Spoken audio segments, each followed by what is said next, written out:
Hola, les doy una bienvenida a hoy a hablar de un tema apasionante, el virus del VIH. Es un recorrido a través de la historia de los principios básicos de la fisiopatología, del tratamiento y de los tratamientos actuales y futuros de la enfermedad. Aprender a entender, a diagnosticar y a manejar un paciente con VIH es un reto de la medicina actual. Los invito a esta conferencia.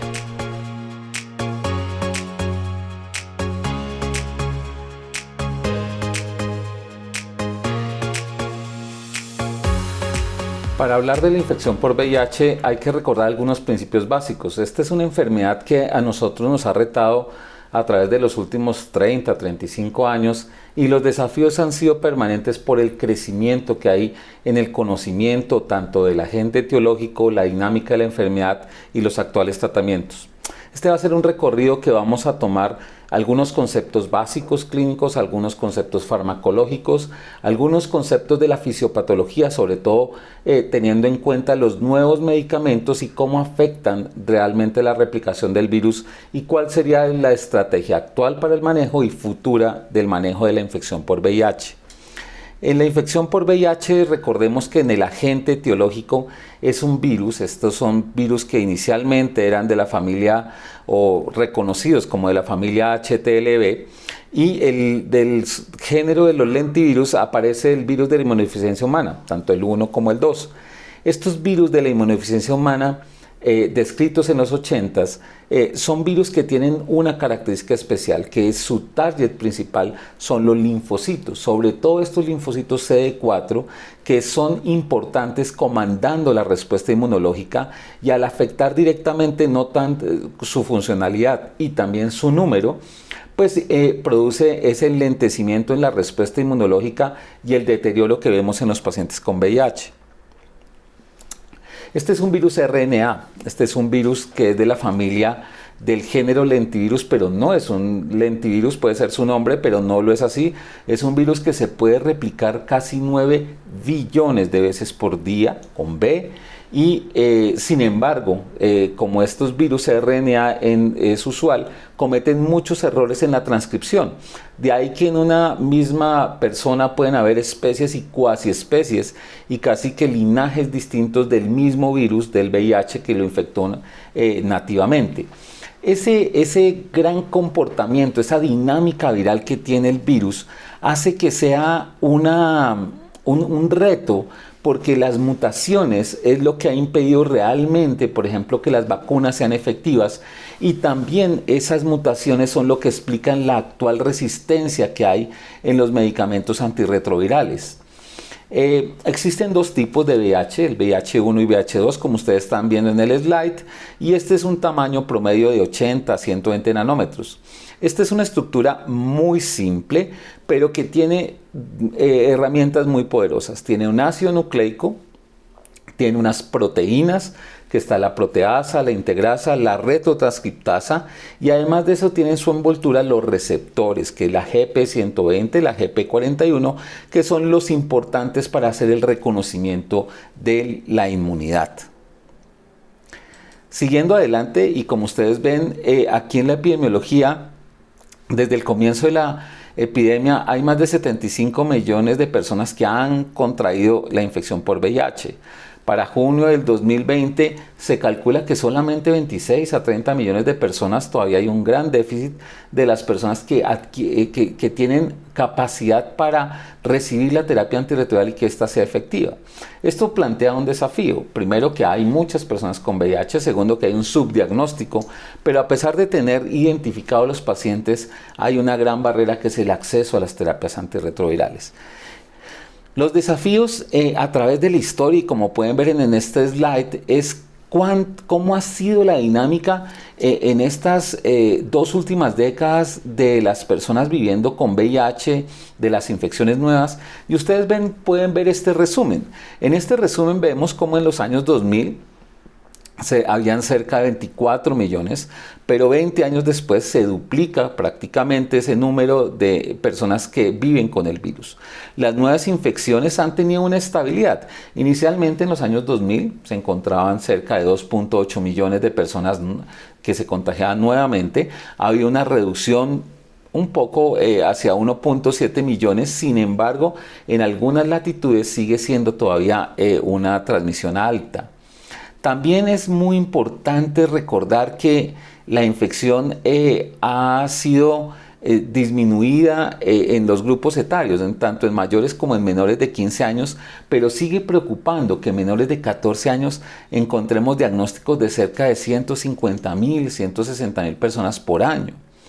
También la mortalidad ha disminuido y eso es gracias a la terapia antirretroviral, pero pudiera disminuir mucho más si tuviéramos un acceso y diagnóstico oportuno. Pasó en los años 2000 de cerca de ser 1.4 millones de personas que se fallecían por el virus del VIH a ser cerca de 770.000 en los años del 2019-2020. Es una reducción muy importante, como les digo, de casi el 50%, pero sin duda, conociendo la efectividad de la terapia antirretroviral, debería ser mucho más. Sigue preocupando que a pesar de tener un diagnóstico, como les comentaba, el acceso a la terapia antirretroviral, que era muy poco en los años 2000, porque básicamente no habían medicamentos o eran muy costosos, encontramos un gran déficit de casi un 50% entre personas diagnosticadas y personas que reciben el tratamiento. ¿Eso qué nos hace suponer? Que necesitamos romper esas rupturas en los sistemas de salud para hacer diagnósticos oportunos y sobre todo ofrecer tratamiento completo para los pacientes. Miren los recursos disponibles. Los recursos disponibles han estado relativamente estables, sin embargo hay una gran inversión para que los medicamentos sean accesibles. Sin embargo, todavía sigues teniendo lo que podríamos llamar ese estigma de una enfermedad de alto costo, pero realmente ese alto costo se debe valorar de otra forma. No es lo que cueste la tableta, es realmente cómo es una infección que le permite a las personas reincorporarse a sus actividades laborales. No pierden, no es una enfermedad que inhabilita ni que invalida a nadie. Luego, en el sistema de salud no se debe ver solamente como ese costo que tiene la tableta, porque la reinversión que tenemos con tratamientos óptimos es de darle a los pacientes una dinámica social, un reingreso a la vida laboral, y eso sin duda es en esta enfermedad donde ese estigma de ser alto costo debería ser replanteado en un futuro. Miren este slide que es supremamente interesante. En este slide estamos viendo de la historia que conocemos de esta enfermedad. Esta enfermedad se detecta desde los años 50, incluso mucho antes, donde se ha documentado la presencia de estos virus. Sin embargo, es en el año 81 donde se descubre el virus del VIH relacionado con la enfermedad, también se establecen los métodos diagnósticos y hay una gran cantidad de diagnósticos que se incrementan y que hace necesario declarar esta enfermedad casi que una epidemia para poder establecer líneas de investigación, líneas de diagnóstico y control de la enfermedad. Cerca de los años 85 se empiezan a hacer las tipificaciones en las bolsas de sangre de la presencia del virus del VIH, porque se ve, y como todos conocemos, una gran posibilidad de transmisión a través de receptores de sangre.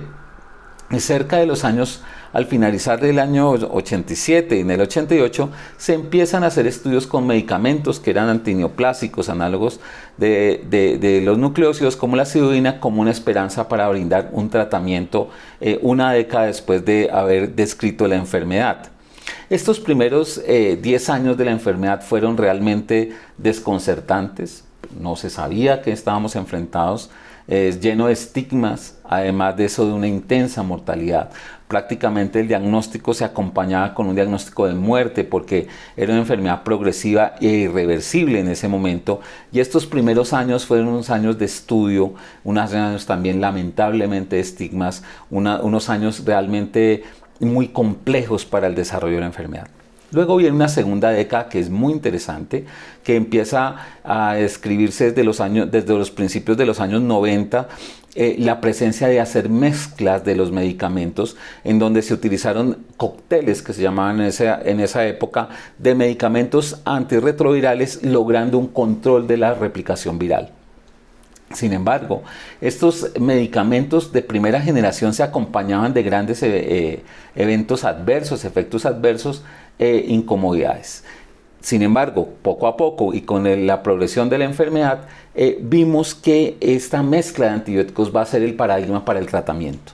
Posteriormente, en los años 2000, viene un gran desarrollo de nuevos medicamentos, en donde se agrupan los medicamentos en una sola tableta, lo cual facilita la medicación y la adherencia. Se hacen algunas aproximaciones hacia vacunas del VIH, se entiende mucho más la complejidad del sistema inmunológico y las mutaciones, haciendo estudios para poder desarrollar medicamentos para virus que sean resistentes.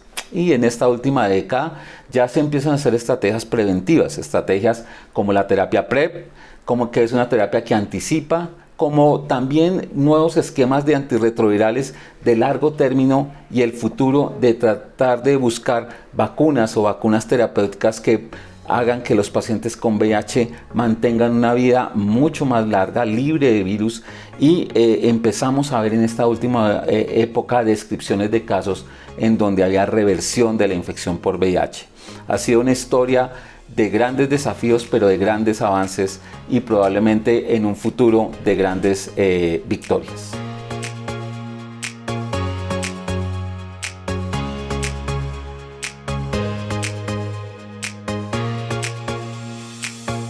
Ahora veamos en este slide la fisiopatología, el desarrollo de la enfermedad. Es realmente apasionante todo este ciclo viral, como es un ciclo que se conoce, que se ha disecado en toda su estructura, pero es un ciclo que, a pesar de su simplicidad, nos ha dado la orientación para poder manejar la infección por VIH. Primero viene esa unión entre el receptor, que es la GP120, que es una proteína que tiene el virus y que reconoce el receptor de los linfocitos CD4. Viene una unión con unos correceptores. En los linfocitos son los R5, en los macrófagos es el R5, en los linfocitos el R4, y esa unión de receptor, correceptor con las proteínas GP120 hacen un complejo que es lo que permite la fusión de las membranas. Al suceder la fusión de las membranas, que es esa integración entre la GP41 que hace parte de la GP120 que une esas membranas, ese proceso de fusión permite el ingreso del ácido nucleico dentro de la célula huésped. Esa zona en donde está en el citoplasma se desdobla el ácido nucleico, y ese ácido nucleico, que es una fibra de RNA, va a ser necesario para poder ingresar al núcleo convertirse en DNA. Y aquí aparece la primera enzima, target de muchos medicamentos, e increíblemente ingeniosa, porque lo que hace es coger una fibra de RNA y convertirla en una fibra de DNA. Esa fibra de DNA, además de eso, la duplica para formar ese enlace helicoidal que va a ser necesario para poder integrarse al virus. Esta retrotranscriptasa y esta retrotranscripción es donde más problemas de mutaciones, podemos llamarlo así, suceden. Porque esos errores en la retrotranscripción es lo que pueden dar orígenes a mutantes virales. Una vez es llevado a cabo ese proceso de retrotranscripción, la integrasa, que es la segunda enzima súper interesante y target de muchos de los medicamentos que vamos a ver, se hace un complejo de integración para entrar dentro del núcleo y hacer parte del DNA del huésped. Esta integrasa reconoce esos fragmentos en donde integra el virus, integra esa parte del DNA que viene del virus. ¿Para qué? Para fabricar RNAs mensajeros que tienen codificada la proteína virales. Y ahí es donde es una célula parásita, porque utiliza la RNA polimerasa de la célula huésped para hacer esa transcripción a RNA mensajero, y ese RNA mensajero va a los ribosomas a hacer una traducción en las proteínas virales. Aquí, durante esa traducción, durante esa producción de proteínas, se forma una poliproteína que conforma todas las variantes y todas las proteínas que tiene el virus. Y actúa una tercera enzima maravillosa, que es la proteasa, que se encarga de clivar, de romper y madurar estas proteínas para que se puedan conformar espacialmente y poder generar los nuevos viriones. Los targets de los medicamentos están en la fusión de las membranas, en la retrotranscripción, los inhibidores de integrasa y los inhibidores de proteasa. teniendo nuevos targets como los inhibidores de la maduración y otras cosas que se están desarrollando actualmente. Una vez se hace ese proceso de maduración, se va esta partícula viral hacia la membrana, en donde adquiere esa membrana y va a infectar a otras células. Este es un proceso que hace incesantemente el virus, lo hace todo el tiempo y lo hace constantemente. 8 o 9 billones de veces por día es una gran cantidad de virus que tienen que enfrentar el sistema inmunológico. Miren en este slide, que es muy importante porque es la presencia del VIH en los diferentes fluidos del cuerpo. Lo que encontramos es que en la sangre, obviamente, donde mayor concentración de linfocitos hay, pues hay una gran cantidad de partículas virales. Se encuentra también en segunda parte en el semen, en los fluidos vaginales, en el líquido amniótico y casi es imperceptible en la saliva. Eso explica por qué las transfusiones de sangre, las relaciones insertivas, las relaciones, el paso a través de la membrana placentaria, como los 3 principales mecanismos para adquirir el VIH. Este conocimiento nos permitió ver lo siguiente. ¿Cuáles son los mecanismos de transmisión? Primero es que el humano es el único huésped del virus. La capacidad de transmisión es variable y se relaciona con 2 factores principales. Primero, la compartimentalización. El VIH no tiene una distribución homogénea. Como vimos, preferentemente está en la sangre o en los fluidos vaginales o en el semen. Y eso hace que el virus del VIH se concentre en el tejido linfático o en los fluidos y no es una forma homogénea en todo el cuerpo. También por la carga viral, porque la carga viral es el número y la replicación del virus, que como hemos visto es matemáticamente y se multiplica ni siquiera exponencialmente, sino en muchos casos mucho más de una forma muy fuerte, y lo hacen los ganglios linfáticos, y esa carga viral que uno detecta en la sangre se relaciona con la capacidad que tiene de contagio.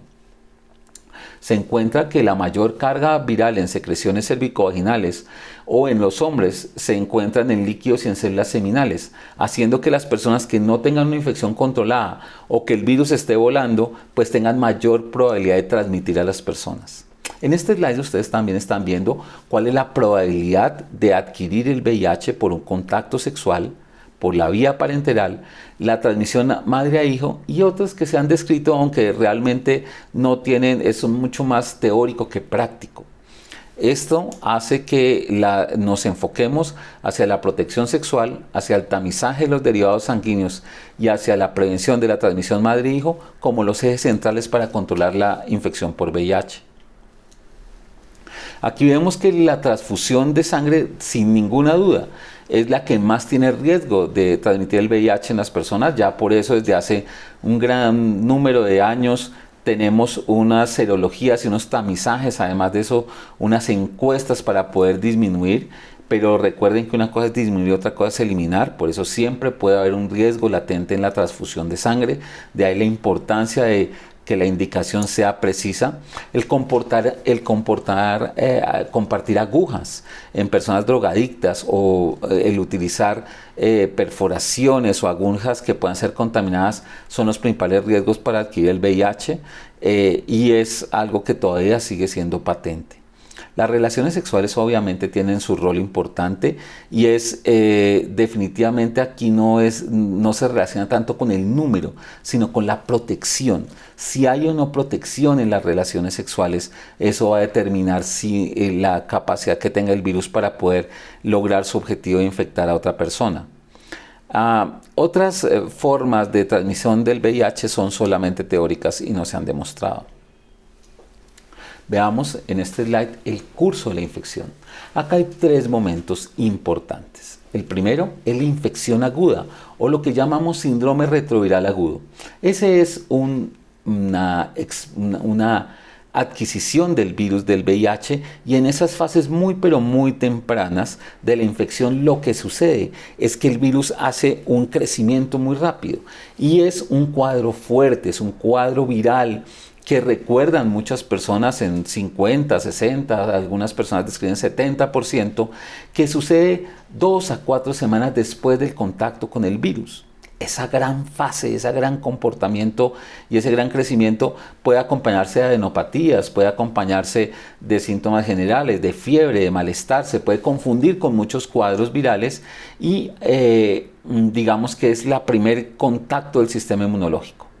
Ese cuadro del síndrome retroviral agudo es un cuadro que una vez instaurado se resuelve solo. Y llega a esa segunda fase, que es una fase de latencia. Esa fase de latencia es donde no hay manifestaciones clínicas, pero el virus se sigue replicando a las 8 billones de veces diarias. No es que el virus quede dormido, todo lo contrario, es una colosal batalla entre el sistema inmunológico para controlar esa replicación viral y mantiene un equilibrio que puede durar meses, puede durar años o puede durar muchos años, dependiendo de la capacidad que tiene la respuesta inmunológica para poder controlar el virus. Pero llega un momento inevitablemente que si el virus continúa replicándose, cae las células de CD4, que son las células de defensa, y entramos a la tercera fase, que es la fase que se llama sintomática o la fase que algunas personas llaman SIDA. En esa fase sintomática ya aparecen las infecciones oportunistas de esa línea de respuesta inmune celular, como la tuberculosis, como el citomegalovirus, el toxoplasma, el criptococo, tantos otros, y es una expresión de la capacidad disminuida de las células de defensa que hacen que aparezcan estos gérmenes, que se reactiven muchas de estas infecciones y que sin duda va a progresar hacia el fallecimiento. Estos 3 puntos son muy importantes que tengamos claro, pero lo más importante es que sea cual sea el punto, siempre hay opciones de tratamiento y siempre hay una opción para poder revertir la situación.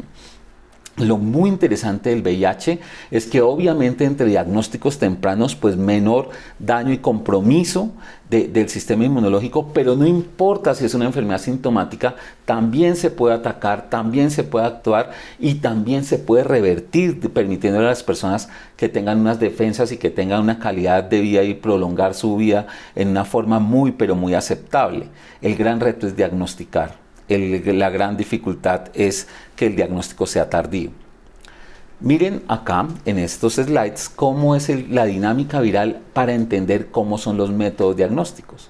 En los primeros días lo que se encuentra es la replicación viral. Después de los 20 días es donde aparecen los anticuerpos. La mayoría de pruebas diagnósticas detectan anticuerpos y ese periodo de ventana viral que antes se pensaba que eran 3 o 6 meses queda limitado a las pruebas actuales entre 3, máximo 4 semanas.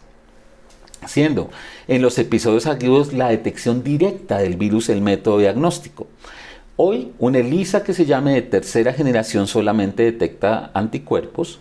Los ELISAs de cuarta generación detectan un antígeno que es el antígeno P24 más los anticuerpos y las pruebas de biología molecular detectan directamente la partícula viral. Al detectar directamente la partícula viral, hacen un diagnóstico temprano. Es muy importante entender que los pacientes ya no tienen esas ventanas inmunológicas que ponen a las personas a sufrir innecesariamente esperando varios meses a saber si tienen o no VIH. Este conocimiento de la dinámica viral y la evolución que han tenido las respuestas, los métodos diagnósticos nos han acortado estos tiempos y nos permiten hacer un mejor diagnóstico.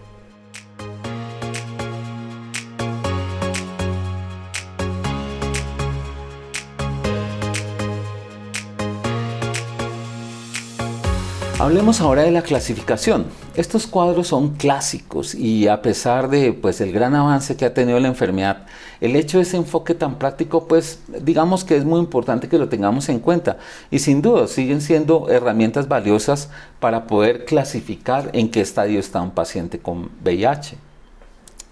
Esta clasificación, que es de los años del año 93, ya podrá ser hace más de 25 años, 30 años tal vez, es una que es muy simple.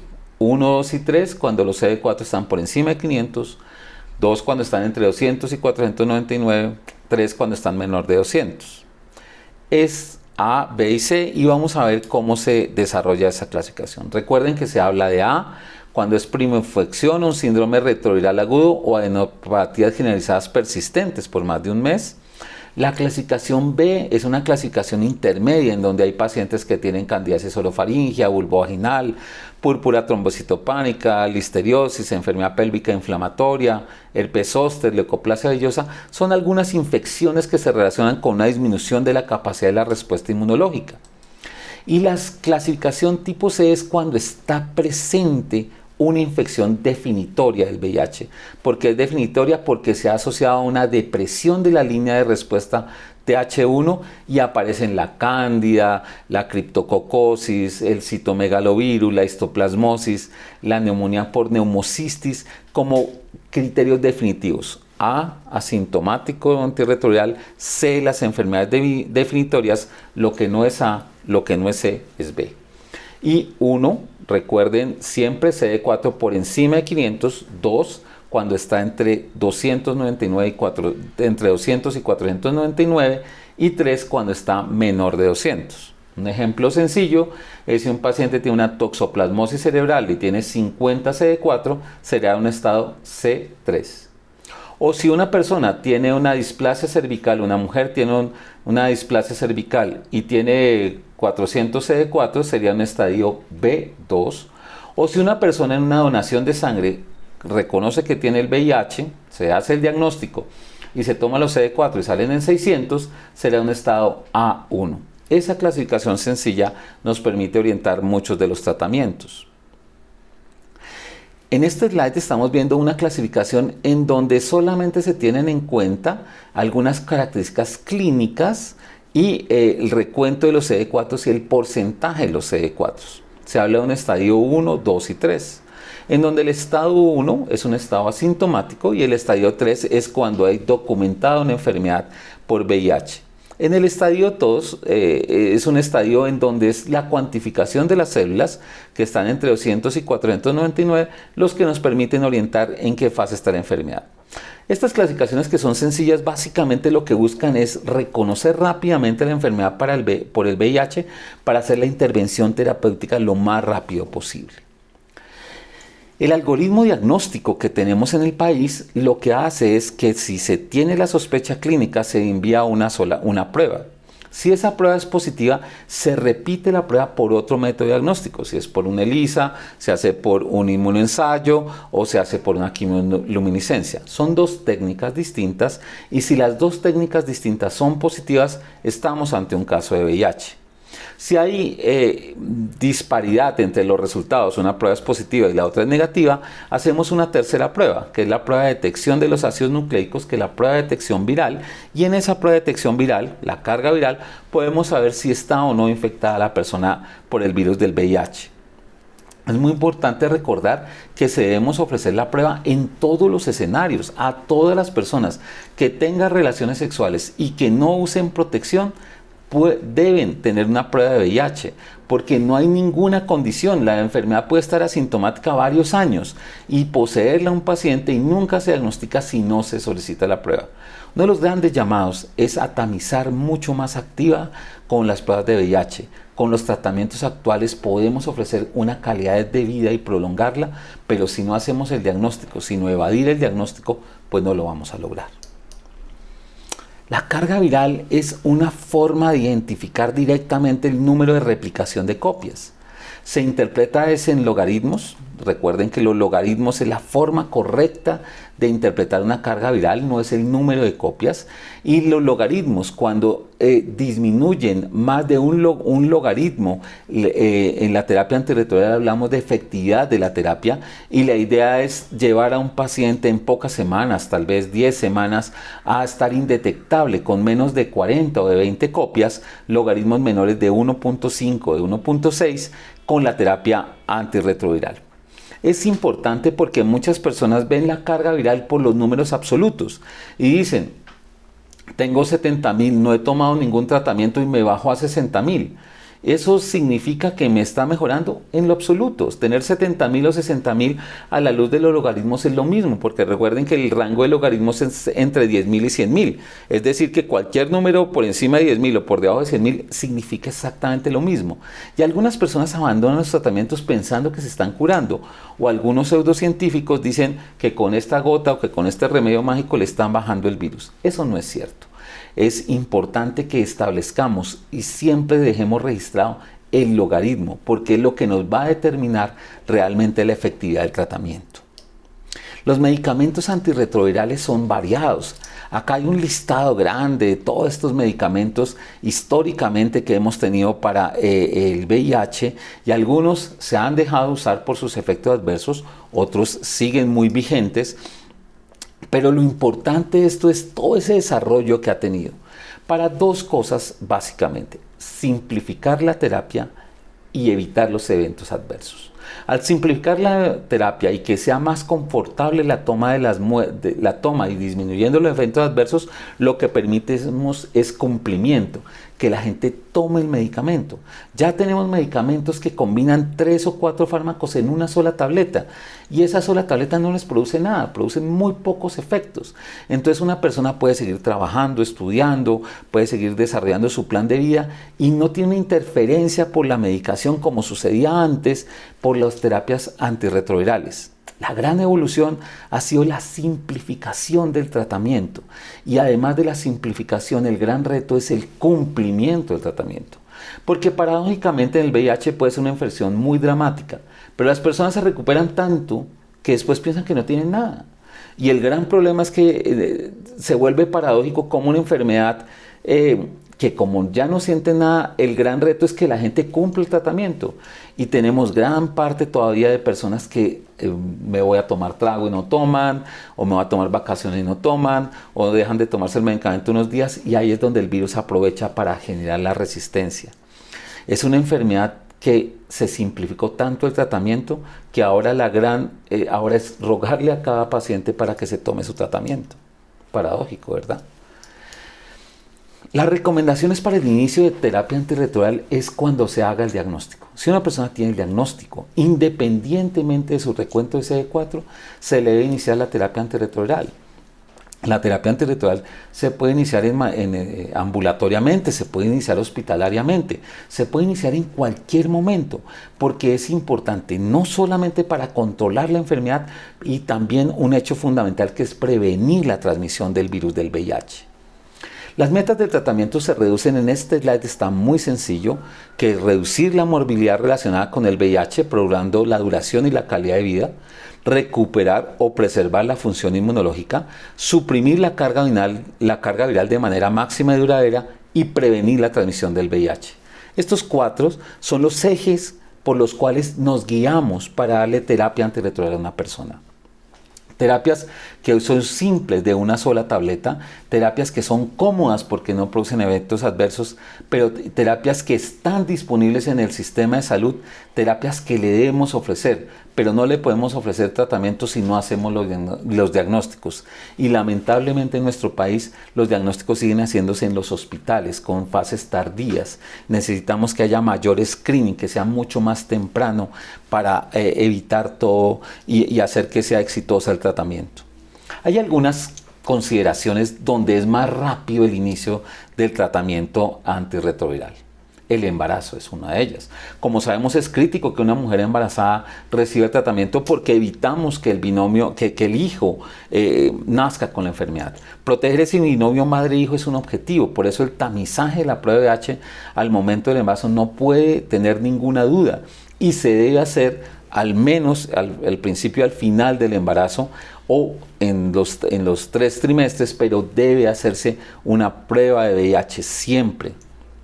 Cuando el paciente tiene una condición definitoria, una enfermedad oportunista, contadas excepciones como tuberculosis o enfermedades granulomatosas, no se inicia inmediatamente, pero es necesario iniciar los tratamientos antirretrovirales desde los ambientes hospitalarios.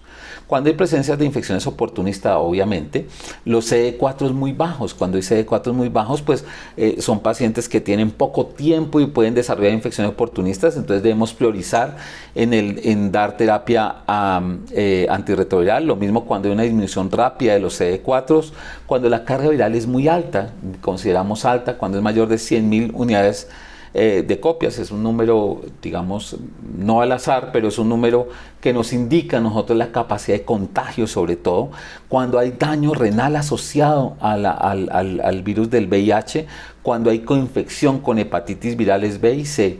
También es prioritario iniciar la terapia antirretroviral. La gran conclusión es que todos los pacientes con VIH se debe iniciar la terapia antirretroviral. Se deben priorizar estos grupos, pero a todo el mundo se debe ofrecerle, y entre más temprano mucho mejor, porque no solamente mejora el individuo, sino corta la cadena de transmisión y es un impacto social. Los tratamientos tienen categorías principales y quiero mostrarles en esta gráfica. En esta gráfica está lo que se recomienda en casi que todas las partes del mundo, el uso de inhibidores de integrasa con análogos nucleósidos para iniciar el tratamiento y con nucleótidos para iniciar el tratamiento. Victegravir, dolutegravir, tenofovir alefenumida, tenofovir diproxilo más centricitabina o abacavir con lamivudina con dolutegravir hacen parte de esos esquemas.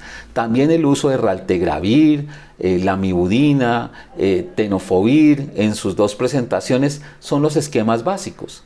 Pero veamos qué nos dicen las guías colombianas. En las guías colombianas para el manejo del VIH, digamos que se siguen los mismos parámetros internacionales, dando alternativas como los inhibidores de integrasa como líneas de primera línea, pero también mantienen opciones terapéuticas como utilizar inhibidores de proteasa o análogos no nucleósidos como regímenes alternativos también para tratar los pacientes mayores de 18 años.